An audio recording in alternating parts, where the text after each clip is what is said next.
గత 35 సంవత్సరాల నుంచి ఇప్పుడు సీఎం గారు నివసిస్తున్న ఇంటికి ముందుగానే మేము ఇల్లు వేసుకొని నివసిస్తున్నాం. మా మధ్యకి ఆయన వచ్చింది 2.5 ఏళ్ళు. మాతో దొంగతనంగా సంతకాలు చేయించుకొని ఇల్లు ఖాళీ చేయించాలంటున్నారు. ఆయన ఇంటి ముందు పేదవాళ్ళు నివసిస్తుంటే పేదవాడు నా ఇంటి ముందు ఉండకూడదని కోల్దేసే ప్రయత్నం చేస్తున్నారు. ఆ కట్ట మీద 120 ఇల్లులకి నేను వాలంటీర్గా చేస్తాను సార్.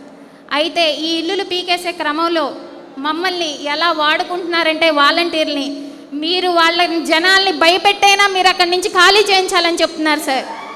ముఖ్యంగా మీ వాలంటీర్లు ఇల్లు ఖాళీ చేసి బయటికి పోతేనే మిగతా వాళ్ళు కూడా కదులుతారని చెప్పేసి మమ్మల్ని కూడా బెదిరిస్తున్నారు సార్. స్థానికంగా మేకా వెంకటరామరెడ్డి అనే వ్యక్తి మమ్మల్ని ఎలా తిడుతున్నాడంటే అసలు చెప్పుకోవటానికి కూడా సిగ్గుపడే రీతిగా మమ్మల్ని తిడుతున్నాడండి.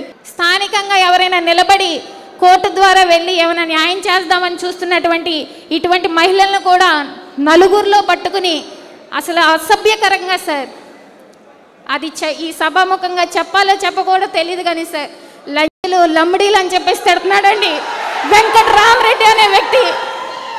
మీరు ఏం చేసుకుంటారో చేసుకోండి, మిమ్మల్ని కొక్లేలు పెట్టి దున్నిచ్చేస్తానని చెబుతున్నాడు సార్.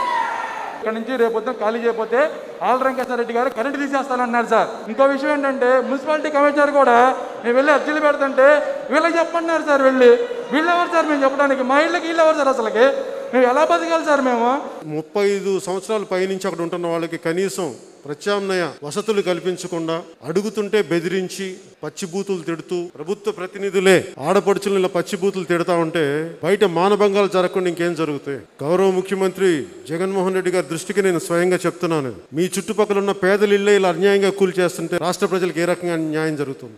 2 కొడుకులు కూడా పక్కన లేరు ఆవిడ దగ్గర. అలాంటి తల్లిని తీసుకెళ్లి మీరు ఊరు అవతల పడేస్తాను, ఇల్లు వాకిలు లేకుండా పట్టాలు ఇవ్వలేదు, ఇంకా ఖాళీ చేసి పొమ్మంటే ఎక్కడికి పోతారు? దీనిని మానవతా దృక్పథంతో పెద్ద మనసుతోటి అమలారెడ్డి కాలనీ ప్రజలకి సంపూర్ణ న్యాయం చేయండి. ఇలా భయపెట్టి భయభ్రాంతుల్ని చేస్తే అలాంటి ప్రజలకి జనసేన పార్టీ అండంగా ఉంటుంది, మా నాయకులు అండంగా ఉంటారు, నేను అండగా ఉంటాను.